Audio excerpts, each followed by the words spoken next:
그의 대표작들 중에는 다음과 같은 작품들이 있습니다. 이건 뭐야? 흡혈귀라는 작품이고요. 혈귀. 네, 혈기? 이거는 마돈나입니다. 마돈나. 우리가 아는 마돈나요? 성모 마리아요. 그리고 죽인 거 아니에요? 네, 마라의 처음 보네. 죽음이라는 그런 작품인데요.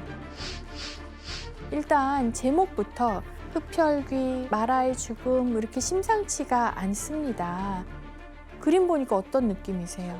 뭔가 빨간색 피가 많이 나와요. 네, 진짜 악마에 씌였다고 할 법하네. 그렇죠. 사실 이 작품들에는 광기와 불안으로 점점 미쳐가는 뭉크의 정신 상태가 반영이 되어 있어요. 그런데다가 작품의 주인공으로 등장하는 여성들이 모두 뭉크가 사랑했던 3명의 여인이었습니다. 왜 이 3명의 여성들이 이런 모습으로 나타났고 또 그를 더 미치게 만들었던 것일까요? 먼저 뭉크의 첫사랑은 밀리 타울로브라는 여성이에요. 1885년에 뭉크가 가족들과 여름 휴가차 한 휴양지에 갔다가 운명처럼 한 여성을 만나게 되는데 그가 바로 밀리 타울로브였습니다. 당시에 밀리는 사교계를 주름잡는 요즘 말로 셀럽이었고요. 신여성이었습니다. 스타일이 되게 모던해 보여요. 그렇죠. 샤넬 스타일이네요. 네. 그럼 당시에 밀리를 만났을 때 21살 청년이었던 뭉크는 어떤 모습이었을까요? 실제 뭉크예요? 네, 이게 20대 초반의 청년 뭉크의 모습입니다. 이렇게 풋풋한 모습으로 어린 청년이 시작한 첫사랑은 사실 처음부터 굉장히 위태로웠습니다. 심지어 밀리는 20대 청년 뭉크를 여성 혐오주의자로 만들었습니다. 어떡해. 그 이유는 뭐였을까요? 아, 남편이나 애인이 있었어요. 아우, 그렇죠. 이미 밀리는 유부녀였습니다. 아. 금단의 사랑을 시작한 뭉크는 그녀에게 정신없이 빠져듭니다. 그래서 둘은 계속해서 밀회를 이어나가면서 불륜을 저질렀구나. 그렇죠. 그리고 뭉크는 첫사랑의 경험을 이렇게 회상합니다. 나는 회백색 해변을 따라 내려갔다. 이곳은 내가 처음으로 육체적 사랑이라는 새로운 세상을 배운 곳이었다. 그전까지 한 번도 알지 못했던 눈빛의 신비로운 마력을, 그리고 경험해보지 못했던 키스의 중독성을 알게 됐다. 네. 키스를 중독적으로. 그 처음이었나 봐요. 예. 그러니까 너무나 막 짜릿하고 막 달콤하고 막 이런 첫사랑의 어떤 감정이 느껴지는데 두 사람은 1891년까지 6년 동안 불륜 관계를 이어갔는데요. 와, 오래 만났다. 그렇죠. 근데 뭉크는 정말 밀리가 언젠가는 이혼을 하고 자기에게 와줄 거라고 기대하고 있었어요. 그런데 드디어 밀리가 이혼을 했습니다. 뭉크가 그렇게 바라던 순간이었겠죠? 그런데 그 뒤에 뭉크는 충격에 빠져요. 왜였을까요? 다른 남자가 또 있었어요. 네. 이렇게 규현 씨가 이걸 유난히 잘하셔. 이쪽 전문가. 약간 피카소 때도 잘하셨어요. 이쪽입니다. 저. 네. 밀리가 뭉크가 아닌 다른 남자와 재혼을 하고 만 거예요. 아유, 저 여자가 문제야, 저는. 그러니까 뭉크는 자기가 그녀에게 그냥 외도 상대에 불과했다고 깨닫고 나서 정말 큰 상처를 받습니다. 저 가지고 논 거잖아요. 네. 아이고, 어떡해. 뭉크 인생에서 가장 큰 상처를 주었던 여자가 밀리거든요. 그러다 보니 이 여자와의 사랑이 끝나고 난 이후에도 평생에 걸쳐서 이 밀리와 관련된 감정을 표현한 작품들이 좀 많아요. 그중에서도 이별이라는 작품인데요. 두 사람이 처음 만난 게 여름이잖아요. 그래서 지금 밀리는 그림 속에서 여전히 한 여름밤의 여신과도 같은 아름다운 모습으로 등장을 하고 있지만 뭉크는 화면 구석에서 그녀에게 시선조차 받지 못하고 있는 장면으로 표현되어 있죠. 자신의 고통스러운 감정을 표현하고 있는 것이 아닐까라는 생각이 드네요. 마음이 아파. 교수님, 그러면 이 첫사랑이 잘 안 풀리면서 뭉크는 어떻게 됐나요? 한마디로 얘기하면 밀리와의 사랑이 잘 이루어지지 않아서 뭉크는 흑화합니다. 흑화. 이때부터 여성을 이제 약간 두려워하고 그리고 혐오하기 시작하는 거죠. 아유. 그래서 이러한 뭉크의 여성에 대한 생각이 잘 드러난 작품이 아까 여러분 보신 흡혈귀라는 작품이고요. 흡혈귀. 와. 근데 여러분 눈에는 지금 이 두 남녀가 어떤 모습인 걸로 보이세요? 피가 나오고 있으니까 목을 뜯고 있는 건가요? 그러니까 사실은 오, 피가 아니라 머리카락이거든요. 아, 그래요? 이 작품을 감상한 뭉크의 어떤 지인이 마치 흡혈귀가 남자의 목을 물고 피를 빨고 있는 것처럼 보인다라고 이야기를 해서 그때부터 이 작품의 제목이 흡혈귀가 됐습니다. 그래서 뭉크는 흡혈귀라는 작품을 통해서 여성이 쾌락을 주지만 동시에 고통과 공포를 가져다주는 존재로 표현을 한 거죠. 이렇게 팜무파탈이었던 유부녀 밀리와의 첫사랑 때문에 여성에 대한 두려움을 넘어서 여성 혐오자가 된 뭉크인데요. 그런데 뭉크의 두 번째 사랑은 이번에는 뭉크를 질투의 화신으로 만듭니다. 그 두 번째 사랑의 주인공이 다그니 율이라는 여성이었습니다. 다그니 율은 뭉크의 먼 친척이었는데요. 그녀가 피아노를 공부하려고 베를린에 오게 되면서 이제 베를린에서 다시 만난 거예요. 뭉크는 우아하면서도 신비로운 매력을 가진 다그니 율을 사랑하게 되고 또 그녀와 잠깐 사귀기도 합니다. 그런데 당시의 다그니 율은 여러 남성 예술가들의 선망의 대상이었고 또 그들의 뮤즈였어요. 그럼 교수님 이게 두 번째 사랑 때문에 뭐 어떤 상처가 있었죠? 이번에는 세 사람의 엇갈린 사랑 때문에 뭉크가 좌절을 맛보게 됩니다. 사실 다그니 율은요, 나중에 뭉크의 친구였고 시인이자 극작가였던 푸시비셰프스키라는 사람과 사랑에 빠집니다. 뭉크의 친구랑 사랑을 그렇죠. 했어요? 삼각관계야 이번엔. 네. 그런데 이제 사랑에 빠지고 얼마 지나지 않아서 그러니까 푸시비셰프스키랑 결혼까지 해버려요. 오. 그러니까 이제 내가 사랑했던 사람이 친구의 아내가 된 거잖아요. 이런 다그니 율을 바라보는 뭉크의 심정이 어땠을 것 같으세요? 그냥 뭐 짝사랑 아니에요? 그러니까요. 뭐 어쩔 수 없지 뭐. 어쩔 수 없구나. 이때 뭉크의 심정을 짐작할 수 있는 그림이 하나 있습니다. 그걸 한번 같이 보실까요? 뭐야, 다 벗고 있네요? 그쵸? 알몸이 다 드러낸 여성이 있는데 이게 다근이고요. 오른쪽에 정말 얼굴이 크게 보이는 이 남자 감정이 어떤 것 같으세요? 분노하는 것 같은. 떨떠름해요. 네, 이게 바로 질투 아니겠어요? 작품의 제목이 질투거든요. 그런데 사실 이 그림이요, 실제 상황과 다르게 묘사가 되어 있습니다. 네? 다그니의 앞에 뭉크가 서 있습니다. 이 그림 속에서는 이 둘이 연인 사이예요. 그리고 그런 그들을 지켜보면서 질투에 사로잡힌 이 남자가 실제로는 다그니의 남편인 푸시비셰프스키라는 거죠. 그래서 뭉크는 자기가 처해 있는 현실과는 전혀 반대로 그림을 그려서 질투에 사로잡힌 자기의 감정을 역설적으로 드러냈죠. 이렇게 뭉크를 질투에 사로잡히게 만든 두 번째 사랑, 다그니 율을 뮤즈로 삼아서 자신의 대표작을 완성하는데 그게 바로 마돈나입니다. 근데 여러분 눈에는 이 그림이 어떻게 보이세요? 미친 여자 같이 보여요. 그렇죠. 옷을 벗고 너무 당당하게 몸을 드러내고 있으니까 눈빛도 좀 그렇고, 사실 작품의 제목인 마돈나는 성경에서 성모 마리아를 뜻하지만 뭉크는 이 작품에서 마돈나를 성녀인 동시에 남성을 파멸로 이끄는 메두사의 이중적 이미지로 표현하고 있습니다. 이를 통해서 여성에 대한 사랑, 이걸 갈망하면서 또 동시에 두려움을 느끼는 자기의 감정을 드러냅니다.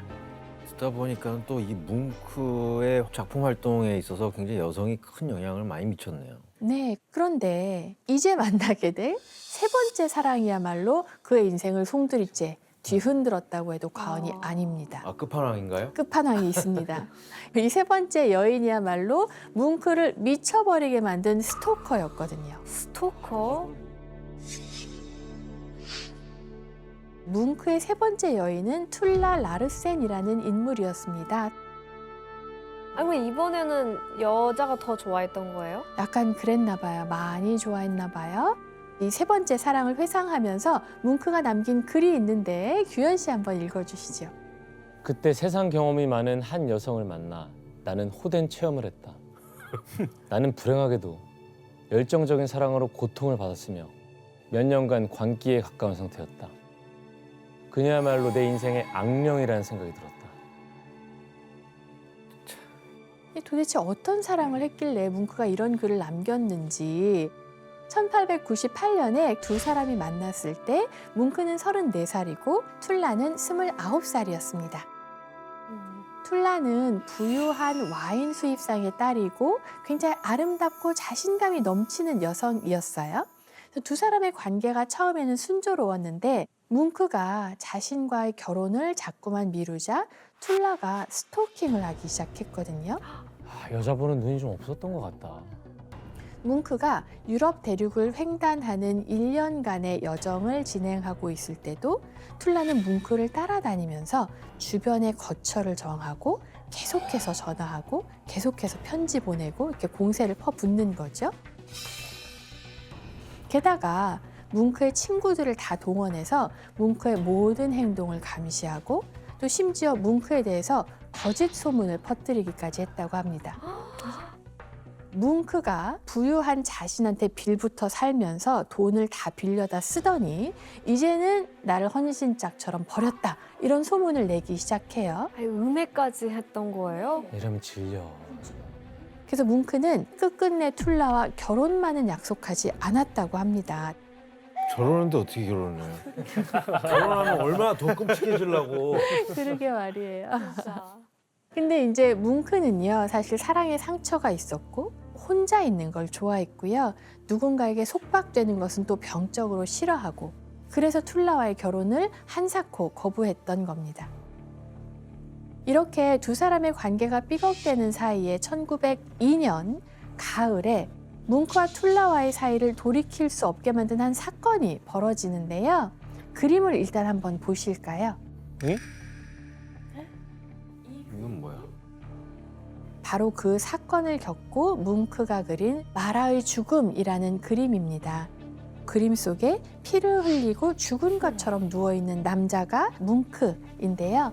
침대 옆에서 벌거벗은 몸으로 당당하게 서 있는 여성은 바로 툴라입니다. 대체 뭉크와 툴라 사이에 어떤 일이 벌어졌을까요? 뭘 겪은 거죠? 뭉크가 자꾸 자신과의 결혼을 거부하자 툴라가 극단적인 방법을 쓴 건데요. 툴라가 권총을 들고 자신과 결혼하지 않으면 자살하겠다 면서 뭉크를 협박을 했어요. 그 뭉크가 이를 말리다가 그만 총알이 발사됐는데 그 총알이 뭉크의 왼쪽 가운데 손가락을 산산조각 내고 맙니다. 총알이 박힌 게 선명하게 남아있죠.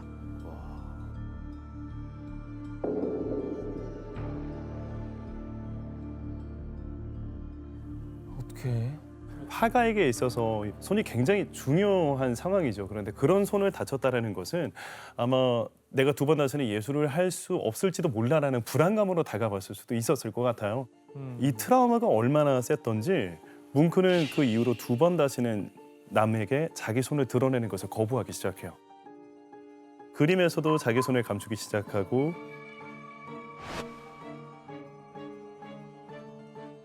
사람들을 대할 때는 언제나 장갑을 낀 상태로만 만났었다라고 해요. 그게 콤플렉스가 됐나 봐요. 그런데 사실 이 사건의 결말이 더 충격적인 데는 또 다른 이유가 있습니다. 이렇게까지 하고 3주 뒤에 툴라가 새로운 남자를 만나 파리로 떠나버렸습니다. 결혼 안 해주면 자살하겠다던 사람이 다른 남자를 만났어요? 그 남자도 직업이 화가였다고 해요. 그러니까 이제 뭉크는 툴라와의 총격 사건으로 정말 붕괴되고 말았다고 보시면 될 것 같아요. 자, 이렇게 20대 초반부터 30대 중반까지 새 여인을 만나면서 사랑의 상처로 고통받은 뭉크는 온갖 공포증에다가 피해 망상에까지 시달렸는데요. 예를 들어서 광장 공포증에 시달려서 벽에 바짝 붙어서 인도 안쪽으로만 걸어 다녔다고 하고요. 급기야는 충동적으로 주변 사람들을 총으로 위협하는 일까지 생겼다고 네. 해요. 뭉크와 갈등이 있었던 한 예술가가 밤에 뭉크를 찾아온 적이 있었는데 뭉크는 그를 보자마자 대화도 시도하지 않고 바로 총을 발사했다는 거죠. 근데 다행히 죽진 않았지만 이 사건을 비롯해서 뭉크가 벌인 총격 사건만 3차례가 될 정도로 뭉크의 정신 상태가 나락에 빠졌습니다. 그래서 더는 기댈 곳도 없던 뭉크가 매일매일 술에 빠져 살면서 그 공포심을 달래고자 했습니다. 알코올 중독까지 생긴 거예요? 네. 그런데 뭉크도 이때는 자기의 정신 상태가 이제 심상치 않다는 거를 깨달았던 것 같아요. 여기서 또 문제를 드립니다. 당시 자신의 정신 상태가 심각하다는 사실을 깨달은 뭉크는 이것을 결심하는데요. 어떤 일이었을까요? 정답. 네, 규현 씨. 정신병원 입원을 결심해요. 정답입니다. 정답입니다. 네, 자, 이게 되네. 자기의 정신 상태가 예사롭지 않다고 생각한 뭉크는 1907년 44세 나이로 코펜하겐행 열차에 몸을 실었습니다. 바로 정신병원에 입원하기 위해서 길을 떠난 거였는데요. 이거는 자기가 존경했던 고흐랑 되게 비슷한 점이네요. 그쵸, 고흐도 그쵸. 자기 발로 네. 입원을 했었잖아요. 네, 그렇게 해서 뭉크가 정신병원에 입원을 했고 약 7개월간 장기 입원을 합니다. 이게 야콥슨의 진료실에 있는 뭉크라는 작품인데요. 뭉크가 어떤 치료를 받고 있는 것 같으세요? 어떤 치료? 전기 치료 같은 거. 저기 선이 연결돼 있네요. 네, 전기 치료라고 합니다. 그래서 당시 주치의였던 야콥슨 박사가 뭉크에게 알코올 중독에 의한 마비성 치매다라는 진단을 내렸어요. 그 치료 방법으로는 충분한 수면, 휴식, 마사지, 그리고 약간의 전기 치료를 가했다고 합니다. 근데 좀 힘들어하지 않았을까요? 이걸 온전히 다 받아들였나 잘? 힘들어하진 않았던 것 같아요. 그 시기에 뭉크가 자기의 후원자에게 보낸 편지가 있는데 그걸 보면 또 알 수가 있거든요. 규현 씨가 내용을 한번 읽어주세요. 참 자료를 많이 남겨놓으셨네. 정신질환이 나의 인생을 지옥으로 떨어지게 만든 측면이 있으나 예술가로서의 활동에는 아주 좋은 것 같다. 불안과 질병이 없었다면 내 인생은 방향을 잃고 떠드는 배와 같았을 것이다. 그래서 정신질환에 대한 뭉크의 태도가 이제는 어떻게 돼요? 굉장히 긍정적인데. 그렇죠. 그러니까 어떻게 생각하면 뭉크의 생애 내내 그림자처럼 자기를 따라다니면서 괴롭히던 불안, 고통 이런 게 화가로서는 작품 활동을 하는데 원동력이 되었다. 그 자신도 인식하고 있었던 것 같아요.